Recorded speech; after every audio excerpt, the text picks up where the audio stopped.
샬롬, 사랑하는 성도 여러분, 오늘도 주 안에서 하나님의 사랑과 은혜를 함께 나누고자 합니다.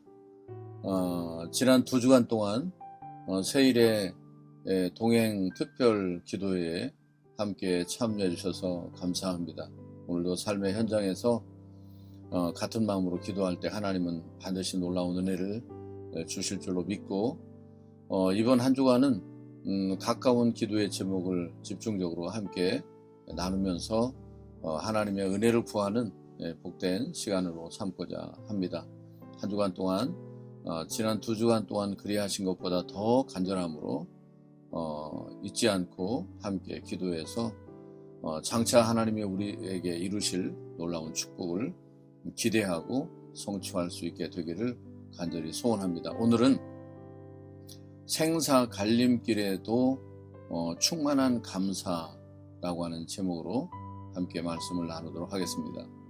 황금의 입을 가졌던 크리소스톰은 항상 복음을 전하면서 감사의 삶을 살았습니다. 그가 살고 있던 당시의 로마 황제는 기독교 복음을 전하지 말라는 법을 만들어 공포했습니다.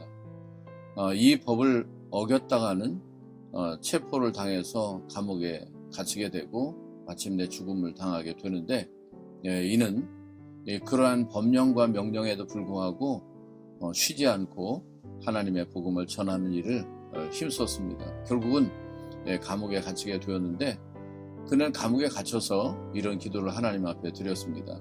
하나님, 감옥에 갇힌 죄수들에게 복음을 전하도록 이곳에 파송하셨군요. 감사합니다 라고 그렇게 기도하면서 그곳에서도 쉬지 않고 복음을 전했습니다. 마침내 그에게 사형 언도가 선언되었는데, 이 소식을 들었던 그는 똑같이 이렇게 기도했습니다. 하나님 감사합니다. 성도의 가장 아름다운 죽음을 순교라고 하였는데 저 같은 사람을 순교의 반열에 동참하게 하시니 감사합니다 라고 기도했습니다. 사형을 집행하려는 순간 갑자기 사형을 중지하려고 하는 명령을 내려서 살게 되는 기회를 얻게 되었는데, 그는 그때도 역시 눈물을 흘리면서 이렇게 기도했습니다. 하나님 감사합니다. 아직도 종이에 할 일이 더 남아있군요. 죽도록 충성할 수 있도록 도와주소서라고 감사의 기도를 드렸습니다.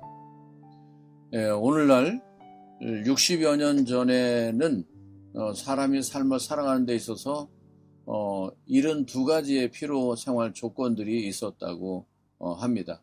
그리고 18가지의 절대 필요한 것을 갖고 살게 되었다고 하는데, 오늘날은 500가지의 필요한 생활 조건이 있고 50가지의 절대 필요한 것이 있다라고 하는 그런 이야기가 있습니다. 그러나 어떤 사람은 나는 항상 3가지 감사의 조건을 가지고 있다. 즉, 일용할 양식과 건강한 몸, 그리고 미래에 대한 소망을 가지고 있다라고 그렇게 말했습니다. 우리가 잘 아는 요한복음 6장에 예수님께서 5,000명을 앞에 두고 오병이어를 기적을 일으키실 때의 기도를 우리는 잘 기억합니다.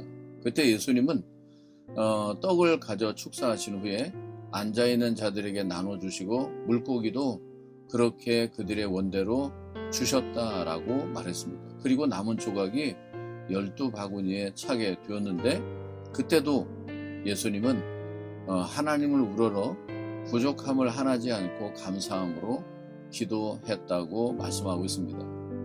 다니엘은 바벨론의 포로의 삶을 살았는데 그는 늘 하나님 앞에 하루에 3번씩 기도하는 것을 쉬지 않았습니다.